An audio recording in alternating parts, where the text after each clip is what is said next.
Ito ang reading mo, Pisces, for the whole year, next year. Welcome back to our channel. Naway nasa mabuti kayong kalagayan while watching the channel. This sa general reading, kayo nang bahalang magpalit-palit ng situation nyo sa reading ko.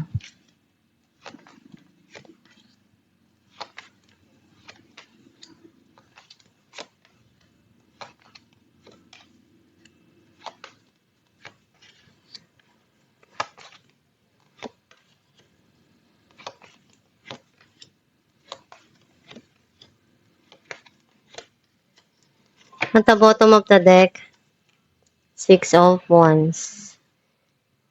This is January, February, March, April, May, June, July, August, September, October, November, December.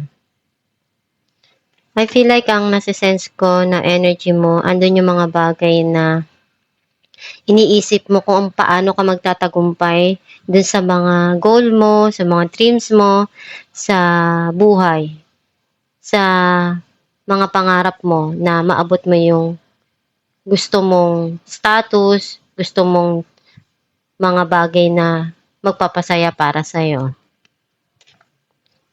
Ang mensahe ng card mo, nakikita ko yung pag-aalaga sa sarili mo.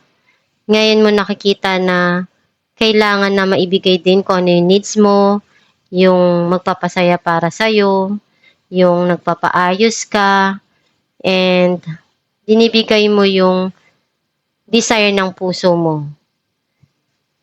Kasi alam mong deserve mo yun. Andun yung pinupunuan mo yung pagmamahal, yung pagkukulang, either dun sa dalawang tao or sa mga mahal mo sa buhay. Pwedeng sa sarili mo. Marami kang pinagdaanan na pagsubok at na-overcome mo yun na mas lalo kang naging matatag dun sa mga pinagdaanan mo, sa mga hirap na dumaan sa buhay mo.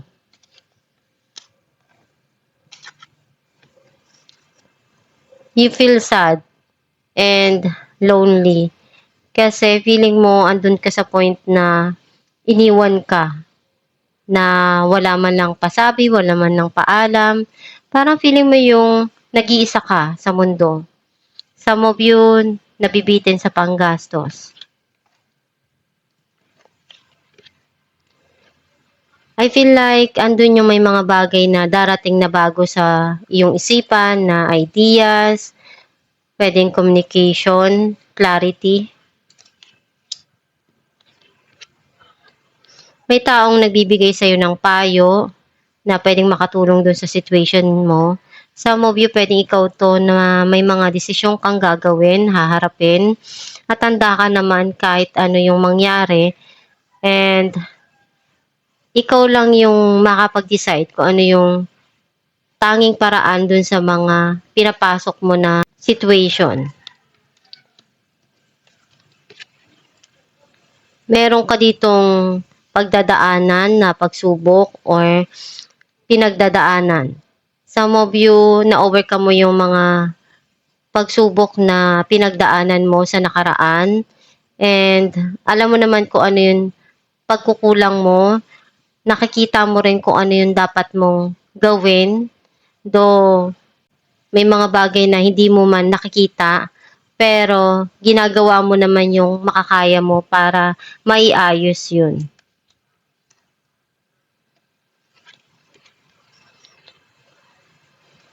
Unti-unti ka na nagiging okay. May mga bagay ka lang na gusto nang kalimutan sa mga nangyari sa nakaraan at harapin kung ano yung meron sa ngayon at mag-umpisa uli. Some of you, lumipat ng lugar ng tirahan. You want to change kung ano yung mga nangyari na hindi maganda sa nakaraan na pinagdaanan mo. May justice na ibibigay sa'yo dito. You need to balance kung ano yung mga bagay na nangyayari sa buhay mo. And unti-unti naman na nagkakaroon sa'yo ng linaw yung situation na yon. May opportunity na darating sa buhay mo. And ikaw lang yung makapag-decide kung i-grab mo ba o hindi. Some of you, may mensahe kang marireceive dito. Andito yung judgment para sa'yo. Pwedeng may mga desisyon kang dapat harapin, ayusin, at pagdesisyonan. Some of you, may mga dapat yung itama, isaayos, or ikaw yung itatama. Clarify natin ng the Empress, Temperance, and Page of Swords. May mga inaaral ka dito, inaalam, na pwedeng makatulong para sa sarili mo. And kailangan mo lang ng mahabang pasensya sa mga bagay na ginagawa mo. At kung ano yung mga bagay na gusto mong makamit sa sarili mo, gawin mo lang yung best mo at one day, ma-achieve mo rin yung goal mo dun. Clarify natin ng Two of Cups, Ten of Swords, and Nine of Wands. Nakikita ko dito na merong mga bagay na nag-fail sa buhay mo. Especially dun sa relationship sa past. Pero, hindi ka naman basta-basta na sumusuko. Kung ano yung mga nangyari sa nakaraan, may mga aral ka dong napulot. Hindi ka lang basta-basta na ngayon magtitiwala. Binibigyan mo ng distansya yung puso mo na doon sa mga taong makakasakit sa'yo. Clarify natin ang strength. Queen of Wands and Ten of Wands. Unti-unti ka na nagiging okay, nag-heal ka na. And andun yung passion mo, gagawin mo lahat na malagpasan kung ano yung mga pagsubok na dumarating sa'yo. And na-overcome mo naman kung ano yung mga pinagdadaanan mo. Clarify natin ang Five of Pentacles, Two of Cups, and Ace of Cups. Andun yung pagmamahal na binibigay mo, pero may mga bagay na naramdaman mong nag-iisa ka, iniwan ka. At may bago na dito na darating na pwedeng maging maganda yung relationship or ibibigay sa'yo. Clarify natin ang Ace of Swords, Three of Wands, and Knight of Cups. May hinihintay ka dito, pwedeng nasa malayo. Andun yung pagmamahal and communication na darating. Clarify natin ang King of Swords, Queen of Pentacles, and Five of Pentacles. Nakita ko na binigay mo lahat. Nag-invest ka, nagbigay ka ng effort. Also, walang nangyari. Nalungkot ka pa rin at the end. Alam mo naman kung ano yung dapat na decision mo doon. Ikaw lang yung makakapag-decide. Ikaw lang din yung susi nun para malagpasan kung ano yung mga bagay na pinagdadaanan mo. And kung ano yung alam mong tama para sa'yo, ikaw lang yung makakapag-desisyon or makakapag-decide ng mga dapat mong gawin. Clarify natin ng Two of Swords, Ace of Wands, and Temperance. Sa lahat ng mga pinagdaanan mo, nakita ko na meron ka ditong sisimulan na bagong opportunity or passion. Kumbaga, nakita ko na darating din yung swerte para sa'yo dun sa sisimulan mo na passion. Pwedeng project or trabaho, pwedeng relationship. Clarify natin ang Six of Swords,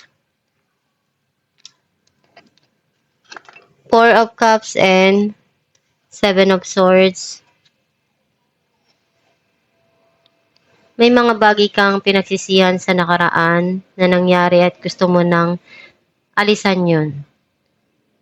and kalimutan.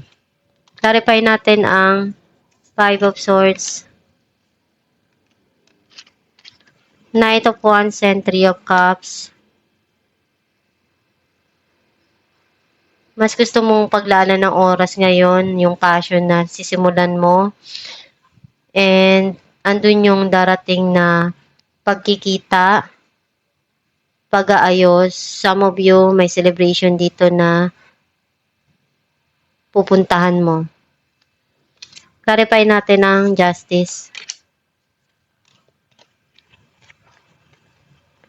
Justice and Five of Cups. Nagkakaroon na ngayon ng linaw sa'yo yung mga nangyari sa nakaraan. Though may panghihinayang doon dahil marami kang ginawa doon at nawala pa rin kahit ano yung effort na ginawa mo, nanghinayang ka doon, walang bumalik sa'yo. And nakikita ko na hinahanapan mo ng justice yun at ibibigay naman sa'yo. Clarify natin ng Eight of Wands, Ten of Cups, and Nine of Cups. Magiging masaya ka dun sa opportunity na darating sa'yo. Kumbaga dun yung long term na happiness para sa'yo. Kasi bibigay yung gustong-gusto mo, yung wish mo, or matagal mo nang hinihintay ito. Clarify natin ang Judgment, Four of Swords, and Ten of Pentacles. Magiging maganda yung pasok ng career, ng financial, na palagi mong pinagdarasal. And may mga bagay ka dito na inaayos. Some of you, andun yung long term na relationship na gusto mo, na palagi mong inaasam. At may mga bagay ka dito na kailangan na harapin at pagdesisyonan. Alamin natin ka ng mensahe ng iyong gabay. Steady progress. We acknowledge you for the progress you have made in remembering love in your daily activities. We can clearly see the contribution you are making to the world through your thoughts, feelings, and actions of love. Ang mensahe ng iyong gabay na kung ano yung mga bagay na dumarating sa'yo, tanggapin mo lang yun at gawin mo yung best mo. At magdasal lang palagi para magabayan ka at malaman mo kung ano yung tamang path na tatahakin mo. At gawin mo lang yung makakaya mo doon.